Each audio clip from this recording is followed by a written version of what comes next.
एकलव्य आघाडी महाराष्ट्र प्रदेश अध्यक्षांच्या वतीने आपला महाराष्ट्र कार्यालयात पत्रकार परिषदेचे आयोजन। एकलव्य आघाडीचे महाराष्ट्र राज्य प्रदेश अध्यक्ष अनिलराव भिकाजी जाधव यांच्या वतीने आपला महाराष्ट्र कार्यालयात पत्रकार परिषदेचे आयोजन करण्यात आले होते। या पत्रकार परिषदेच्या माध्यमातून पत्रकारांशी संवाद साधताना संघटनेच्या पदाधिकाऱ्यांनी शासनाकडे काही मागण्या केल्या आहेत। शासकीय गावठाण, गायरान आणि वन विभागाच्या जागेवरची निवासासाठीची अतिक्रमणे संबंधित भूमिहीन, दलित, आदिवासी, भटके, विमुक्त असणाऱ्या व्यक्तींच्या नावे करावीत व त्यांना त्या ठिकाणी घरकुल योजनेचा व शासकीय योजनेचा लाभ द्यावा।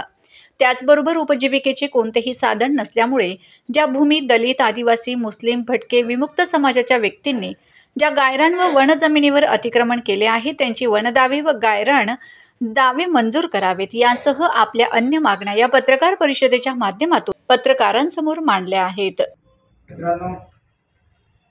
आज महाराष्ट्रामध्ये सर्वात जर जास्त हाल कोणाचे होत असतील तर ते माझ्या आदिवासी बांधवांचे।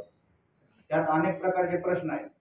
मला या ठिकाणी बरेच जणांनी सजेशन केलं होतं की तुम्ही आदिवासींचे प्रश्न घेताना आता एक मुद्दा घेतला पाहिजे की बाबा आरक्षणाचा वादळ चालू आहे आणि त्यामुळं आदिवासी समाजामध्ये धनगर समाज सुद्धा या ठिकाणी एंट्री करतो, त्याबद्दल तुम्ही ही भूमिका घेतली पाहिजे।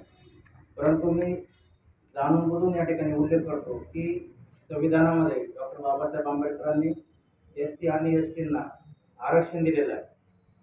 त्याच्यामुळे हे आरक्षण कोणीही काढू शकत नाही। कारण आता मागच्या वेळेस तुम्ही बघितलं असेल तर धनगर बांधवांच्या काही याचिका होतात, सुप्रीम कोर्टाने ते फेटाळले आहे। म्हणून ह्या आरक्षणाच्या मुद्द्यावर उगाच या ठिकाणी तो मुद्दा उचलून धनगर आणि आदिवासींचं भांडण या ठिकाणी होऊ नये। जसं की आता OBC आणि मराठा समाजाचा जो काही वाद चालू आहे आरक्षणामधून, त्या वादामुळं फार गाव लेवलवर भांडणं चालू आहे।